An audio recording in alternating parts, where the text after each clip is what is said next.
Salut, c'est Philippe, j'espère que tu vas bien. Je te souhaite la bienvenue sur Bivouac 2.0. Je suis au col de Saint-Roch, c'est juste au-dessus de Lucéram, un petit village dans les Alpes-Maritimes. C'est à peu près à 3/4 d'heure de chez moi en voiture. Et ça y est, on y est enfin. Première rando de décrassage. Depuis le début du déconfinement, je vais tester la bête qui est dans mon dos. Le fameux hybride 30 d'atelier longue distance. Et puis je suis content parce que là, il n'y a personne. Je suis tout seul. Donc c'est parti, on va commencer cette petite rando. Allez, à tout à l'heure.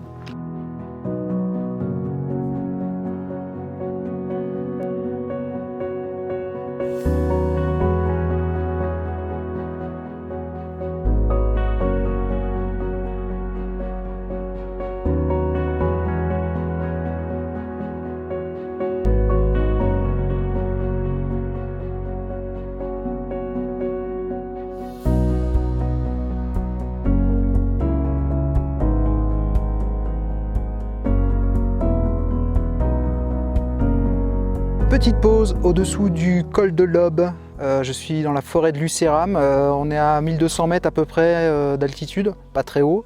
Et là, j'ai trouvé un super coin de bivouac que je ne connaissais pas, le plan Ribert. Il y a du plat, c'est de l'herbe haute et je me suis amusé à monter mon tarp Borat Gear, histoire de casser la croûte un peu à l'abri, parce qu'il y avait quelques gouttes qui commençaient à tomber. Et puis en même temps, comme ça me permet de te présenter cet abri que j'aime beaucoup. C'est un tarp, tout simplement, en cils poli, comme l'abri à frame que je t'ai déjà présenté, donc qui ne se détend pas avec l'humidité, ça c'est vraiment appréciable. Et le sac d'atelier longue distance que j'étraîne pour cette rando de décrassage. Pour l'instant, premières impressions vraiment positives, ça confirme ce que je pensais lorsque j'avais fait la vidéo de présentation. Le sac est vraiment très confortable. Là, il est actuellement chargé avec 3-4 jours de nourriture. J'ai tout l'électronique également, la caméra avec le petit trépied, les batteries. Enfin voilà, j'ai pas mal de points en plus que ce que j'avais mis dedans lors du test, lors de la vidéo de présentation. Puis là, gros avantage aussi, c'est que en portant un petit peu lourd, les bretelles ne se desserrent pas puisqu'il n'y a pas de sangle. Et franchement pour l'instant positif, alors à voir bien sûr sur la durée. Là j'ai marché 2 heures avec, pas beaucoup de dénivelé aujourd'hui, petite balade tranquille. On y va tranquille, surtout que j'ai commencé tout à l'heure par me péter la tronche, donc j'avais pas envie de me retrouver à l'hôpital pour cette première rando. C'est vrai que c'est sympa de partager avec les autres, ceux qui n'ont malheureusement pas la chance de pouvoir être dans la nature en ce moment, donc je pense à vous en tout cas.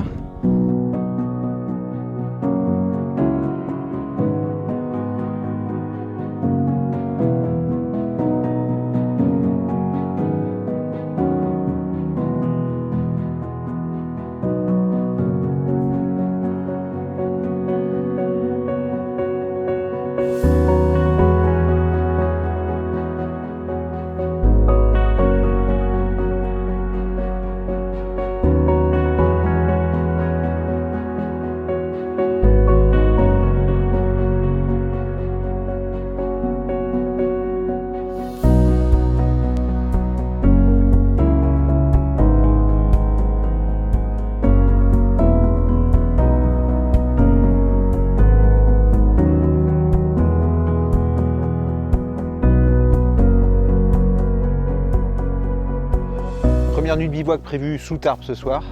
Avec de la chance, il va pleuvoir. En tout cas, il y a eu de la pluie tout l'après-midi. Je me suis arrêté super tôt parce que j'étais très fatigué. Je me suis couché très tard hier soir et ce matin, en partant, vraiment, j'étais vraiment crevé. Donc j'ai décidé de faire une sieste.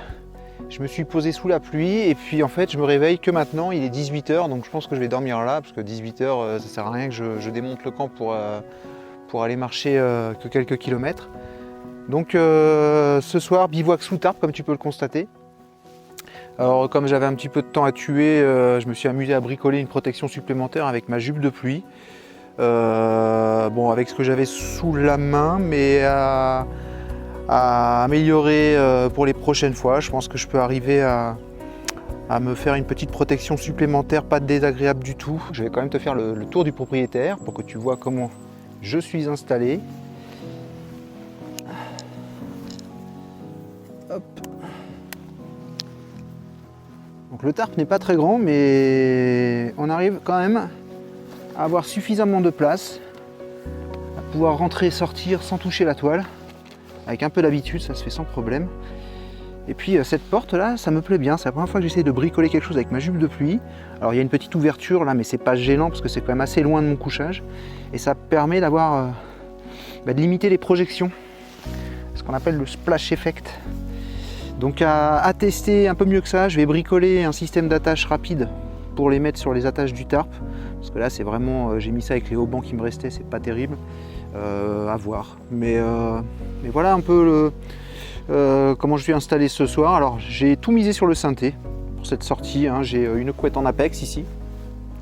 J'ai également un pantalon et la doudoune que je porte actuellement en Apex.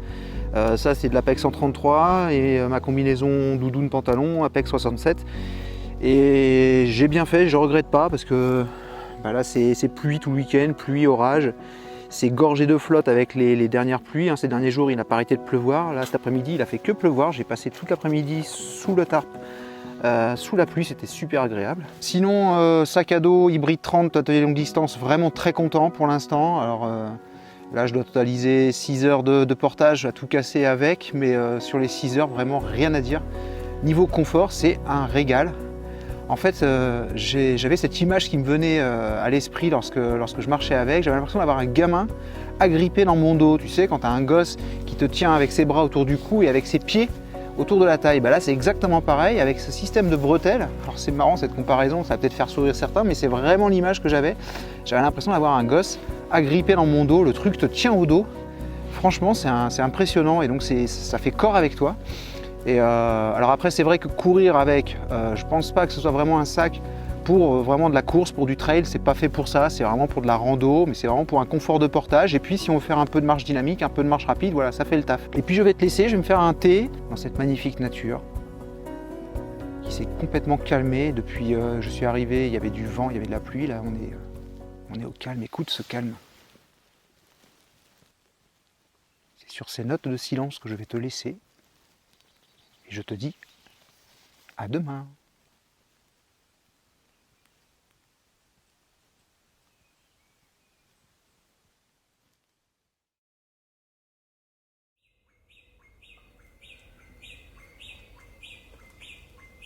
Alors ne viens surtout pas croire que je me prends pour Eric Normark dans cette vidéo, ce n'est que pure coïncidence. En tout cas j'espère que tu vas bien, moi ça va, j'ai bien dormi cette nuit. Il est 6h30 à peu près et il a plu toute la nuit ici. Il a même bien plu, tout est gorgé d'eau. Et heureusement, ça s'est calmé au petit matin. Et il y a deux chevreuils qui sont venus me rendre visite.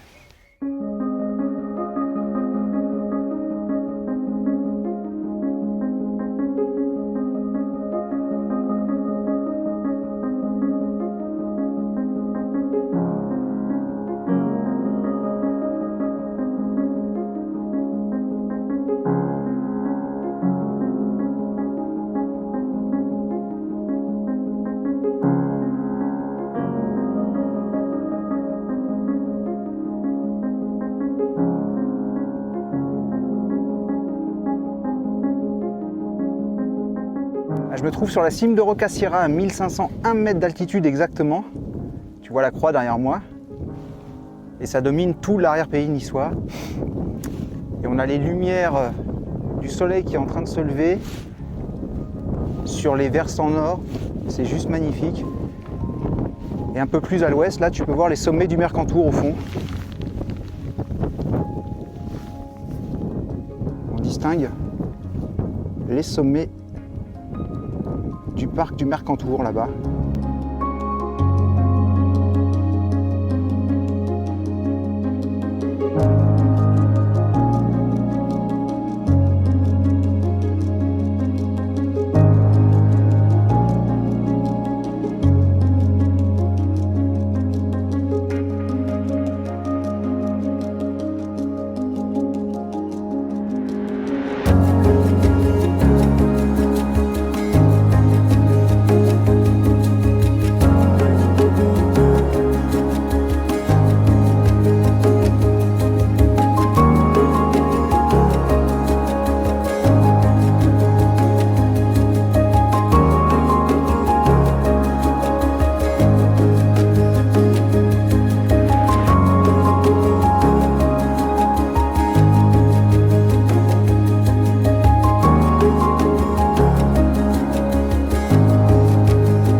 voulais te faire profiter de ce petit coin de paradis avant de rentrer.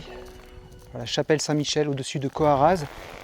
Et un petit peu au-dessus, d'où je viens, il y a les ruines de l'ancien village qui s'appelait Rocoas Pardviera. Un ancien village avec un château. Tu peux deviner les ruines que tu vois ici. Et quand tu viens de tout en haut, avec la vue sur la vallée en bas, ça a un air de Machu Picchu, franchement.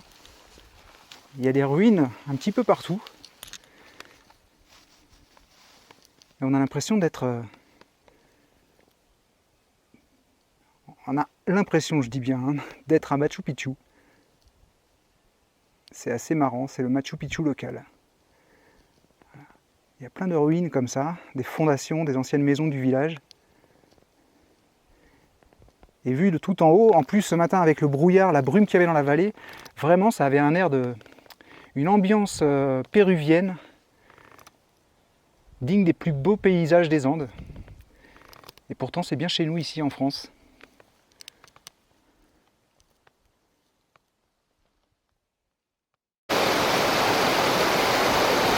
J'ai juste eu le temps de prendre un bain dans cette magnifique baignoire naturelle